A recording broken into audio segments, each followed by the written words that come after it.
いただきます。Cette tête-là, vous l'avez déjà faite. Moi aussi. C'est la tête qu'on fait lorsqu'on goûte de la nourriture japonaise pour la première fois. Il y a un animé, cette saison, qui capture exactement cela, et qui mérite qu'on aille encore plus loin que ce qu'il montre déjà. L'animé, c'est Maid-san wa Taberidake, Maid de Tabe. Suzume est une maid qui travaille en Grande-Bretagne, et qui se retrouve coincée au Japon parce que le manoir dans lequel elle travaille a été détruit. À chaque épisode, elle découvre la nourriture japonaise, plat par plat. Bon, faut pas trop questionner le plot. C'est ce qu'on appelle un Iyashike, un animé qui s'apprécie juste pour son côté apaisant. Et accessoirement, c'est littéralement un guide touristique. Il y a ce personnage, Chun, qui sert de guide intégré pour tout expliquer. Imaginez une série française avec un narrateur qui expliquerait l'origine de la baguette. C'est ultra rafraîchissant même pour les Japonais. On en apprend tous plus sur la nourriture de base au Japon. Sauf qu'évidemment, l'animé vous montre les variantes classiques. Le taiyaki d'Asakusa, pas celui de la montagne. Aujourd'hui, on va parler de 3 nourritures de l'animé et je vais vous donner les endroits où je suis allé chercher la vraie version, celle qui se mérite. C'est la grande classique de votre premier voyage au Japon. Premier konbini, premier onigiri. Et là, vous comprenez que c'est pas si simple. Ok, en fait, j'ai pas de meilleur spot à vous donner pour les onigiri. Le meilleur onigiri, c'est le premier que vous mangerez au Japon. Vous serez jet lag, vous l'ouvrirez n'importe comment, mais vous serez de toute façon fasciné par une simple boule de riz. Suzume dans cette scène, elle est comme nous tous, au point où on ne sait pas vraiment si l'anime est destiné à un public japonais ou international. Team Tuna Mayo ici. Et maintenant le premier plat, le taiyaki. Le taiyaki, c'est le premier plat de l'anime dont je veux parler, et le premier choc gustatif pour Suzume. Et la scène se passe dans une vraie boutique d'Asakusa, Taiyaki Sharaku, une institution. Ou plutôt, ça l'était. Taiyaki Sharaku est actuellement fermé. Et ça, l'anime vous le dit pas.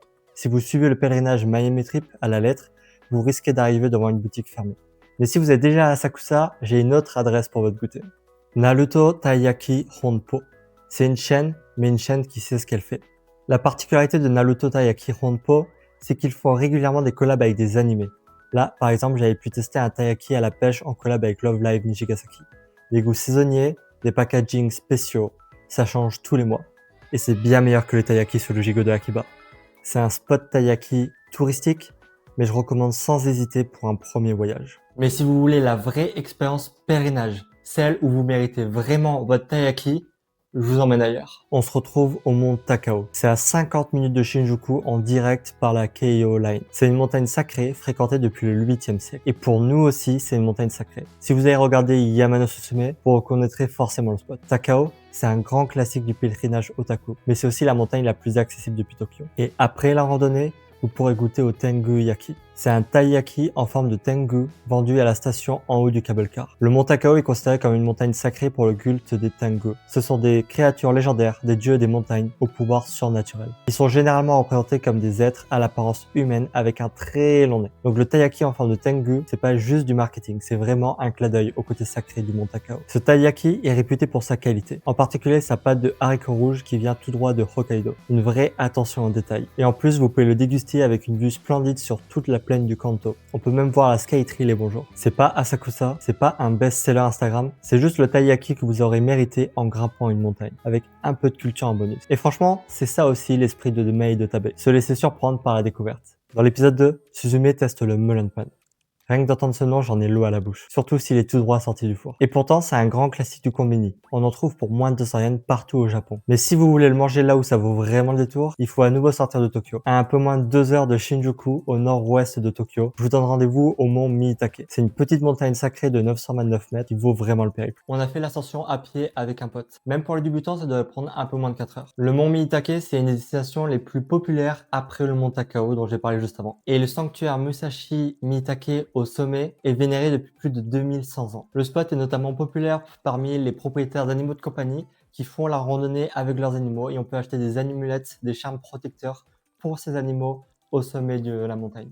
Bon, et comme il faisait nuit au moment de descendre, on a décidé sagement de prendre le cable car. Et juste avant la station du téléphérique, il y a une petite boutique. Et c'est là que j'ai mangé un des meilleurs melon pan du Japon. On est à 900 mètres d'altitude. On est déjà fatigué de la rando. Le melon pan, c'est la meilleure des récompenses. Le sucre, la croûte par-dessus, la chaleur du pain gardé au chaud. Le melon pan en haut d'une montagne, c'est la récompense parfaite pour un randonneur au Japon. Donc voilà, l'anime vous le montre dans une boulangerie qui devrait se trouver sûrement autour de la gare de Koigakubo. Pour être honnête, le meilleur melon pan que j'ai mangé techniquement, c'est celui d'une petite échoppe près du Sensoji à Asakusa. Même les Japonais, ils font la queue devant, ce qui est toujours un bon signe. Mais le melon pan que j'oublierai jamais, c'est celui-là, à 929 mètres, juste avant de redescendre dans la nuit.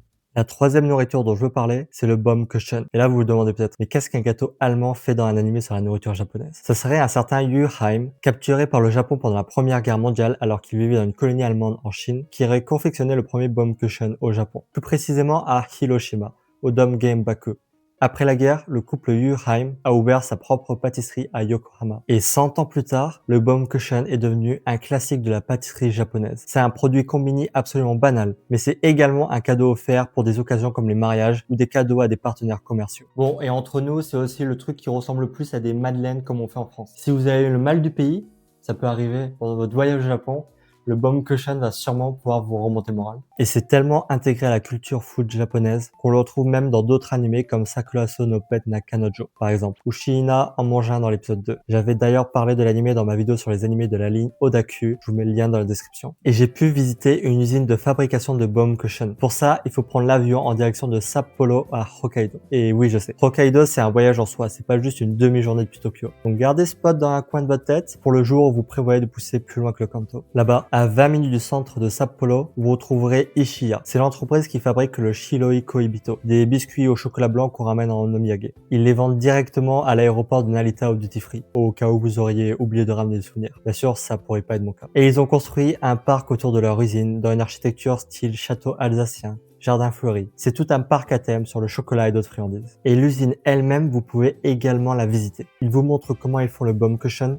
On voit littéralement la pâte qui tourne autour de la broche pendant qu'elle cuit, couche après couche. Et à la fin de la visite, vous pouvez évidemment acheter des omiyage. C'est pas juste un Baumkuchen de combini. C'est une vraie expérience qui vaut carrément le détour si vous décidez de visiter Sapporo. Et ça boucle parfaitement avec l'idée de l'anime, la nourriture comme une découverte culturelle. 3 plats, 3 endroits qui valent le détour. Mais en vrai, ma scène préférée, c'est celle-là, dès le début de l'épisode 2, où Endo achète une glace au distributeur. Le lien avec les pèlerinages animés? J'étais à Chiba pour un pèlerinage Olegairu. C'était en plein été, 40 degrés, pas un arbre. On prenait littéralement une glace toutes les heures au distributeur pour ne pas mourir de chaleur. L'animé est encore en cours. Donc s'il y a de nouveaux plats qui me paraissent intéressants, je ferai sûrement un suivi en short. Et en attendant, abonnez-vous pour ne rien louper, ne pas louper les prochains shorts. Et vous pourrez retrouver la carte de pèlerinage Meitabe sur myanimetrip.fr. Le lien est en description. Et dites-moi en commentaire, c'est quoi la nourriture que vous avez le plus appréciée au Japon?